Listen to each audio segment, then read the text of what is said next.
पे 6 से 8% की यहाँ ट्रेडिंग अपसाइड लग रही है। स्टॉक प्रदीप आज के सत्र में अपने 20 दिन के मूविंग एवरेज के ऊपर ट्रेड करना शुरू कर दिया है। तो यहाँ डीलिंग रूम्स को लगता है कि जो राइट्स इश्यू का फंड रेज है और आगे चलते हुए कंपनी का जो बैलेंस शीट मजबूत करने का प्लान है, वहां से यहाँ बाय रिकमेंडेशन आ रही है। और डोमेस्टिक म्यूचुअल फंड्स भी आज खरीदारी कर रही हैं, ऐसा हमको डीलिंग रूम्स बता रहे हैं। इसके अलावा कैश सेगमेंट में हाइडलबर्ग सीमेंट पे एक बाय कॉल आ रही है। खास करके एचएनआई डेस्क पे हमने ये देखा है कि मिड कैप सीमेंट में काफी सारा एक्शन है। इनफैक्ट यहाँ एक स्ट्रॉन्ग बाइंग अपसाइड बन सकती है अगर कंपनी का शेयर जो है वो अपने 100 डीएमए को क्रॉस कर लेता है, जो कि 172 रुपीज है।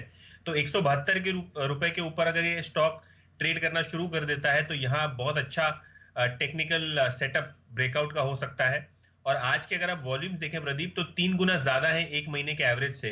तो हाइडलबर्ग सीमेंट जो है एचएनआई रेडार पे है एमएनएम फाइनेंस के अलावा, जो कि दोनों ही बाय रिकमेंडेशन है आज की डीलिंग रूम्स की। शैल जी का फेवरेट काउंटर है हाइडलबर्ग सीमेंट, और मुझे याद है सुबह भी शैल जी ने इसको मार्क किया था। देखिए आज अच्छी खासी तेजी में दिखाई दे रहा है। सीमेंट पर हमने 2 हफ्ते पहले तेजी पकड़ी थी, तीसरा हफ्ता है और लगातार ये स्टॉक आपको एक शानदार मूव दे रहे हैं। तो चलिए पहली कॉल हाइडलबर्ग पे ही लेते हैं। श्रीकांत बताइए क्या देखते हैं आप टारगेट इसके अगले?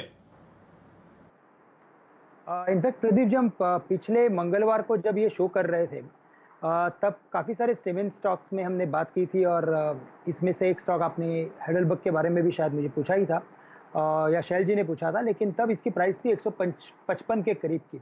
और तब ये बात हुई थी कि इसमें अच्छा खासा एक ट्रायंगल बना है और हमेशा ये स्टॉक अपने सेक्टर के साथ चलता है। तो करंट लेवल से मुझे लगता है कि ये स्टॉक 174, 175 के लेवल्स को इमीडिएट बेसिस पे हिट कर सकता है, क्योंकि काफ़ी शानदार वॉल्यूम के साथ ये ऊपर जा रहा है। साथ ही साथ इसमें थोड़ा सा एक लैगिंग इफेक्ट बना है इस बार।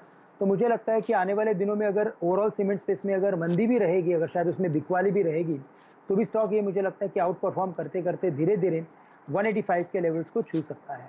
तो काफ़ी एक स्ट्रॉन्ग कैंडिडेट है। करंट लेवल से मुझे लगता है बाय किया जा सकता है। और अगर स्टॉप लॉस रखना है तो उसमें 163 रुपये का स्टॉप लॉस रखें। 185 से लेकर 190 के टारगेट्स हम आने वाले कुछ दिनों में एक्सपेक्ट कर सकते हैं। चलिए ये राय आपको हाइडलबर्ग सीमेंट पर चलते ही मिलती हुई दिख रही है। चलिए इस पे एक बीटीएसटी की भी मोहर लगवा देते हैं। यहाँ पर आप कल के लिए इस स्टॉक को लॉन्ग साइड पर लेके जा सकते हैं। हमारे साथ प्रदीप को चंदानी साहब भी जुड़े हुए हैं और उनसे राय लेते हैं एक बीटीएसटी या एसटीबीटी कॉल के लिए। प्रदीप जी, मेरे ख्याल से उनका जो कनेक्शन है वो विच्छेद हो गया है, लेकिन वापस बाजार पर नजर डालते हैं। सिर्फ 23 अंक नीचे आपको 99.77 पर निफ्टी ट्रेड करता हुआ दिखेगा। 150 पॉइंट ऊपर निफ्टी बैंक पर आप 560 पॉइंट की तेजी देख रहे हैं 20,520 पर। हमारे साथ पालविया साहब और श्रीकांत चौहान साहब जुड़े हुए हैं। पालविया साहब, पहले आपकी बारी, बताइए कोई बीटीएसटी या एसटीबीटी कैंडिडेट आपके लिए? शैल जी, मैं बीटीएसटी में फाइनेंशियल स्टॉक से ही लेके जाऊंगा और उसमें मुझे इंडसइंड बैंक काफी अट्रैक्टिव लग रहा है। इंडसइंड बैंक में जिस तरीके से बाइंग एक्शन आज के सेशन में देखने को मिले, मुझे लग रहा है इंडसइंड बैंक को यहाँ से बाय करें। यहाँ से जो टारगेट बनते बीटीएसटी के वो 450 से 455 तक के रहेंगे। करंट लेवल से जो स्टॉप लॉस रखेंगे 430 का रखेंगे। चलिए ये राय आपको मिल रही है इंडसइंड बैंक पर। एक स्टॉक जहां पर आप शानदार तेजी आते हुए देख रहे हैं, माफ कीजिए, इंफ्रास्ट्रक्चर स्पेस पे, ये है जय कुमार इंफ्रा। यहां पर 8770 का प्राइस मैंने थोड़ी देर पहले देखा था। बहुत ज़बरदस्त एक ब्रेकआउट यहां पर आता हुआ आपको दिख रहा है।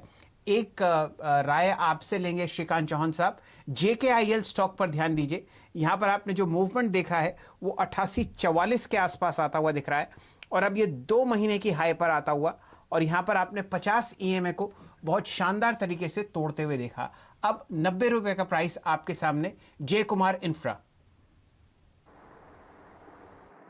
देखिए यहाँ पे भी 89 के करीब की ये प्राइस है, और एक इसमें जो फॉर्मेशन है, मुझे लगता है कि शायद काफ़ी सारे स्टॉक्स वैसे असेंडिंग ट्रायंगल फॉर्मेशन बना रहे हैं, चूंकि एक लंबे फॉल के बाद एक फॉर्मेशन बनता है, और अगर इसी फॉर्मेशन को अगर ये शायद अगर दोहराता होगा तो मुझे लगता है कि 95 से लेकर 96 के लेवल्स भी ये दिखा सकता है।